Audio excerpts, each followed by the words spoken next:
Guys, आज हम देखने वाले हैं the autopsy of Jane Doe की कहानी को। दोस्तों, ये मूवी 2016 में आई थी। इस मूवी के अंदर हमें दिखाया गया है कि कैसे एक डेड बॉडी पोस्टमार्टम करने वालों की ऐसी की तैसी कर देती है और उनको मौत की घाट उतार देती है। कहानी की शुरुआत होती है और हम देखते हैं एक क्राइम सीन को, जहाँ पर बहुत सी डेड बॉडीज होती हैं। वहीं पर ही हमें जेन डो की बॉडी दिखाई जाती है, जो कि बाहर से देखने में तो बहुत ही ठीक लग रही होती है, लेकिन इसकी डेड बॉडी को जमीन के अंदर दफन कर दिया गया होता है। जब पुलिस इसकी डेड बॉडी के पास पहुंचती है तो वो देखकर बहुत हैरान हो जाती है कि इसकी बॉडी के ऊपर कोई खरोच, कोई चोट का निशान नहीं होता और ये बिल्कुल ठीक होती है, जैसे कि ये सो रही हो। जिसको देख के शेरिफ को बिल्कुल समझ नहीं आता कि वो क्या करे। फिर हम अगले सीन में देखते हैं टॉमी और ऑस्टिन को, जिन्होंने अपने घर के अंदर ही अपने काम करने का इदारा खोल रखा होता है, यानी कि अपने घर के अंदर ही अपना काम करते थे, यानी कि वो बॉडीज का पोस्टमार्टम करते थे। फिर हम देखते हैं कि टॉमी और ऑस्टिन एक डेड बॉडी का पोस्टमार्टम कर रहे होते हैं, जो कि जली हुई होती है। ये लोग आपस में बात कर ही रहे होते हैं और अपना काम वाइंड अप करके वहां से निकल ही रहे होते हैं। ऑस्टिन तो वहां से निकल जाता है क्योंकि उसको अपनी गर्लफ्रेंड एमा के साथ डेट पर जाना था। उसके फादर टॉमी भी उससे कहते हैं कि वो चला जाए, वो थोड़ी देर बाद यहाँ से निकलेंगे, और होता भी ऐसा है। ऑस्टिन वहां से चला जाता है। फिर हम देखते हैं कि एमा जिद करने लगती है ऑस्टिन से कि उसको भी डेड बॉडीज देखनी है, जिस पर ऑस्टिन उसको बहुत मना करता है कि तुम डर जाओगी, तुम्हारा ये काम नहीं है, हम लोग तो प्रोफेशनल हैं, तुम ये सब नहीं देख पाओगी। जिस पर एमा बहुत जिद करने लगती है। तो अचानक वहाँ पर टॉमी आ जाता है और कहता है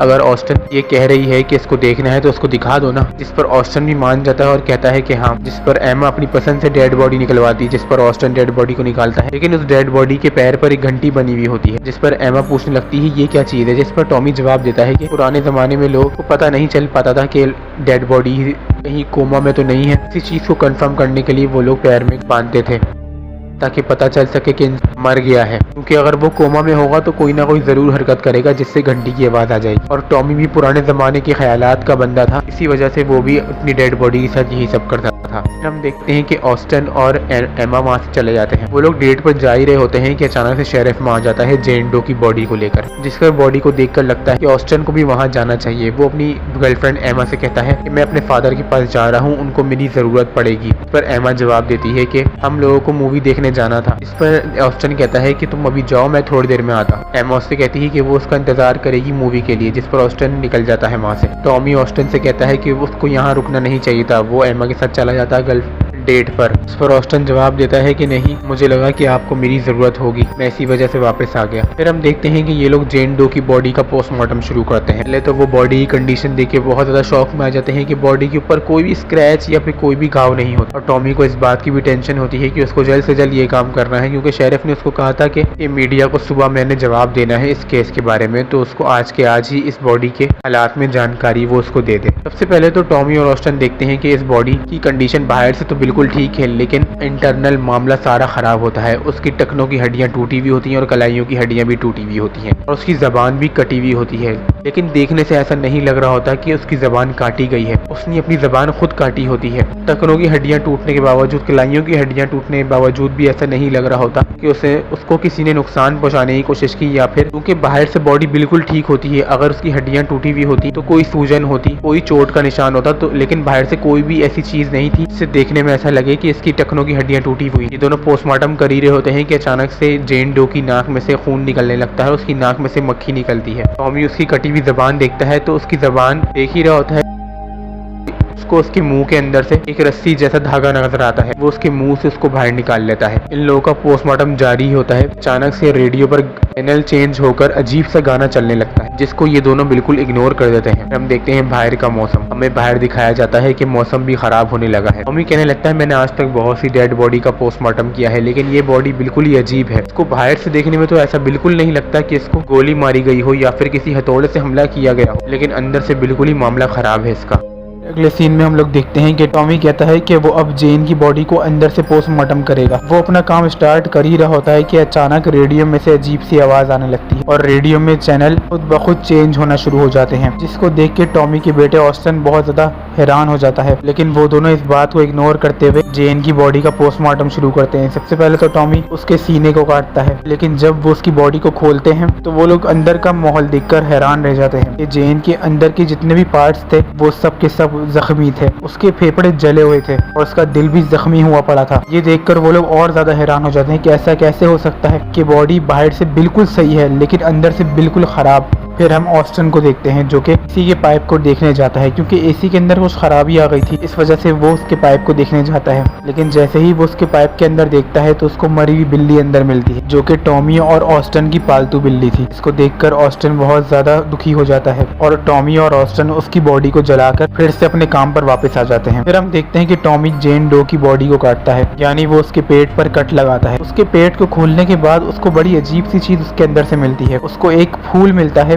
जेन की बॉडी के अंदर से। जब वो लोग इस फूल के बारे में रिसर्च करते हैं ये कौन सा फूल है, तो ये फूल बहुत ज्यादा पुराना होता है और ये फूल आज के जमाने का था भी नहीं, ये 16th सेंचुरी का था और ये फूल उस जमाने के नॉर्थ ईस्टर्न कंट्री में पाया जाता था। फूल के ऊपर रिसर्च करने के बाद इन दोनों को ये बात तो कंफर्म हो जाती है कि जेन का ताल्लुक भी नॉर्थ ईस्टर्न कंट्री से था। फिर हम देखते हैं कि टॉमी उसके पेट को मजीद काटता है तो उसके अंदर से उसको एक कपड़ा मिलता है और उस कपड़े के अंदर जेन के टूटे हुए दांत होते हैं। लेकिन जब वो लोग उस कपड़े को खोल के देखते हैं तो उस कपड़े के अंदर रोमन में गिनती लिखी होती है। उस कपड़े के अंदर एक अजीब सा साइन भी बना हुआ था। फिर हम देखते हैं उन दोनों के काम के दौरान उस रेडियो में बार बार चैनल खुद ब खुद चेंज हो रहे थे। ये सब देखकर ऑस्टन का दिमाग घूमने लगता है और उसको बहुत अजीब सी वाइब यहाँ से आने लगती है। वो अपने डैड से कहता है कि हम इसकी ऑटोप्सी कल सुबह भी कर सकते हैं। फिर हम देखते हैं कि टॉमी को उसके स्किन के अंदर एक बहुत अजीब सी चीज नजर आती है। जब वो उसकी स्किन को पूरा उतारता है तो वो लोग अंदर का मंजर देखकर बहुत ज्यादा हैरान हो जाते हैं। वो लोग देखते हैं कि उसके स्किन के अंदर उसी तरह के निशान बने होते हैं जैसे उस कपड़े में उनको देखने को मिले थे। ये देखकर ऑस्टन की फटी रह जाती है। वो कहता है ऐसा कैसे हो सकता है, किसी के स्किन के अंदर कोई भला कोई कैसे लिख सकता है।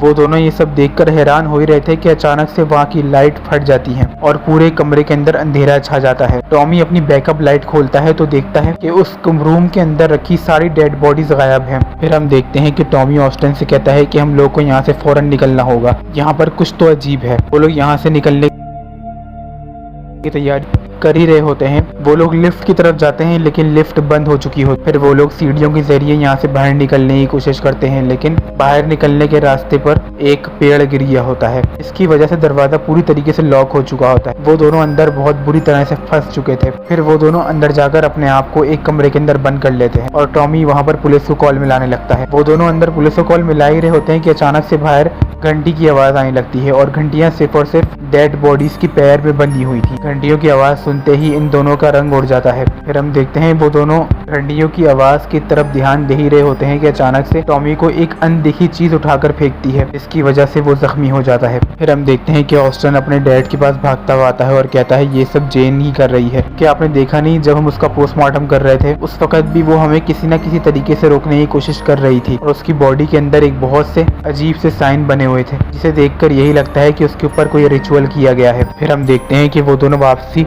ऑटोप्सी कमरे में जाते हैं जहाँ पर वो डेड बॉडी का पोस्टमार्टम किया करते हैं। वहाँ जाकर वो लोग दरवाजा अंदर से बंद कर लेते हैं। वो लोग अंदर होते ही है कि अचानक से बाहर से अजीब सी आवाज आने लगती है, जिस पर ऑस्टन कुल्हाड़ी से दरवाजे को थोड़ा सा तोड़ता है बाहर देखने के लिए। जब वो लोग बाहर देखते हैं तो वही बॉडी खड़ी होती है, इसका वो मूवी की शुरुआत के अंदर पोस्टमार्टम कर रहे होते हैं। जो डेड बॉडी पूरी तरीके से जल चुकी थी, ये देखकर उन दोनों की फट के चार हो जाती है। फिर वो दोनों फैसला करते हैं कि वो जेन की बॉडी को जला देंगे और वो लोग करते भी ऐसा है, लेकिन उसकी बॉडी के ऊपर कुछ असर ही नहीं होता। जैसे ही वो जेन को आग लगाते हैं तो उसके ऊपर आग का कोई भी असर नहीं होता और वो जैसी थी वैसी ही रहती है। हम देखते हैं कि उन दोनों को अचानक से लिफ्ट की चलने की आवाज आती है। वो दोनों भागते हुए लिफ्ट की तरफ जाते हैं। वो दोनों लिफ्ट की तरफ जा ही रहे होते हैं कि टॉमी को अपनी तरफ एक परछाई आती हुई नजर आती है और वो कुछ भी सोचे समझे ऑस्टन के हाथ से कुल्हाड़ी लेता है और उस परछाई की तरफ देकर मारता है। फिर हम देखते हैं कि वो कोई शैडो नहीं थी, वो असल में ऑस्टन की गर्लफ्रेंड थी। इसको टॉमी ने बिना कुछ सोचे समझे उसके ऊपर हमला कर दिया और ऑस्टन की गर्लफ्रेंड की मौके पर ही डेथ हो जाती है, जिसको देखकर ऑस्टन बहुत ज्यादा रोने लगता है और टॉमी ऑस्टन से माफी मांगने लगता है। फिर हम देखते हैं कि वो दोनों वापस लिफ्ट के ऊपर चढ़ जाते हैं। हमें ऑस्टन को दिखाया जाता है जो कि बहुत ज्यादा उदास होता है। टॉमी उससे माफी मांगता है और कहता है हमें फौरन जेन डो की बॉडी के बारे में पता लगाना पड़ेगा कि उसके साथ आखिर हुआ क्या है। फिर वो दोनों वापसी ऑटोप्सी कमरे में जाते हैं और वहां जाकर अपना काम को कंटिन्यू करते हैं। इस बार वो जेन के दिमाग को देखते हैं। उसके दिमाग को देखने के बाद उन्हें पता चलता है कि उसके दिमाग के सेल्स अभी भी सही हैं। जैसे किसी जिंदा आदमी का दिमाग होता है वैसे ही उसका दिमाग था। उसके दिमाग के सेल्स सारे सही थे। फिर वो दोनों उस कपड़े को लेकर आते हैं जो कि जेन के पेट में से मिला था और उस कपड़े को ध्यान से देखने लगते हैं। उस कपड़े के ऊपर ध्यान से देखने के बाद उन्हें नजर आता है उसके ऊपर लेविटिकस 20 लिखा हुआ था, जो कि बाइबल में एक चैप्टर है। उस चैप्टर के अंदर ये बताया गया है कि विचेस को किस तरीके से मारा जाता है। टॉमी जेन के ऊपर रिसर्च करने के लिए उस चैप्टर को पढ़ता है। उस चैप्टर को पढ़ने के बाद उसे सारी कहानी समझ आ जाती है। असल में उस चैप्टर के अंदर लिखा था कि 16th सेंचुरी के अंदर बहुत सी लड़कियों को समझ के मार दिया जाता था, जो कि सारी लड़कियां मासूम होती थी, और जेन भी उन्हीं लड़कियों में से एक लड़की है जो कि 16th सेंचुरी से अभी तक जिंदा है और अब तक अपने दर्द को सह रही है, जो कि 16th सेंचुरी से अब तक जिंदा है। जब हम लोग इसका पोस्टमार्टम कर रहे थे और जब हमने इसका पेट चीरा, दिमाग चीरा, तो उस वक्त ये जिंदा थी और ये सारा दर्द सह रही थी। इसी वजह से वो हमसे बदला ले रही है, क्योंकि हमने उसको तकलीफ दी, इसी वजह से वो हमसे बदला ले रही है। ये हमें वही दर्द देने की कोशिश कर रही है जो हमने इसको दिया। फिर हम देखते हैं कि ये दोनों बात कर ही रहे होते हैं कि अचानक से वो सारी डेड बॉडीज वापस से इन लोगों की तरफ आने लगती है, जिस पर टॉमी जेन के पास जाता है और उसकी आंखों की तरफ देखकर कहता है कि मेरे बेटे को यहाँ से जाने दो और मेरी जान ले। जेन को ये बात बोलते ही टॉमी की सबसे पहले कलाइयों और पैरों की हड्डियां टूट जाती हैं, जैसे जेन की टूटी हुई थी, और उसके बाद उसका जिस्म भी ऐसे ही जलने लगता है जैसे जेन का अंदर जला हुआ था। वो इसका दर्द नहीं सह पा रहा था। वो ऑस्टन से कहता है कि मुझे जान से मार और मेरी सर्फिंग को ख़त्म कर दो, जिस पर ऑस्टन बहुत रोता है और ना चाहते हुए भी अपने बाप को मार देता है ताकि उसकी तकलीफ ख़त्म हो जाए। फिर हम देखते हैं कि ऑस्टन को बाहर के दरवाजे की आवाज़ आती है और ऐसा लगता है कि बाहर का दरवाज़ा किसी ने खोला, जिस पर ऑस्टन भागता हुआ जाता है दरवाजे की तरफ, लेकिन दरवाज़ा फिर से लॉक हो जाता है। वो पीछे मुड़कर देखता है अपने, तो ऑस्टन की लाश, टॉमी की लाश उसके पीछे खड़ी होती है, जिसको देखकर वो बहुत ज़्यादा डर जाता है। वो इतना डर जाता है कि उसका पैर फिसलता है और वो सीढ़ियों से गिर जाता है और गिरते ही उसकी मौके पर ही मौत हो जाती है। फिर हमें सुबह का वक्त दिखाया जाता है। हमें शेरिफ को दिखाया जाता है जहाँ पर वो जेन की बॉडी की रिपोर्ट लेने आया था। वो यहाँ पर आता ही यहाँ का माहौल देखते ही उसकी फटके चार हो जाती है। वो देखता है कि टॉमी और ऑस्टन की लाश पड़ी हुई है ज़मीन पर और जेन की बॉडी बिल्कुल सही सलामत स्ट्रेचर पर रखी हुई है, और ये जगह भी उसी तरह की हो गई थी जैसा हमने मूवी की शुरुआत में क्राइम सीन की जगह को देखा था। फिर हम देखते हैं कि शेरिफ और उसके बंदे जेन की बॉडी को यहाँ से उठाकर कहीं और शिफ्ट कर देते हैं और हमें जेन की बॉडी को दिखाया जाता है जो कि अभी भी बिल्कुल सही सलामत थी, और उसका पैर हमें हिलते हुए दिखाया जाता है। इससे हमें पता चलता है कि अभी भी बहुत सी मौतें होना बाकी है, और यहीं पर ही इसी मूवी का एंड हो जाता है। तो गाइस, ये थी the autopsy of Jane Doe, जो कि 2016 में आई थी। अगर आपको वीडियो अच्छी लगी हो तो लाइक कीजिएगा, सब्सक्राइब कीजिएगा हमारे चैनल को। मिलता हूँ अगली वीडियो में, तब तक के लिए खुदा हाफिज़।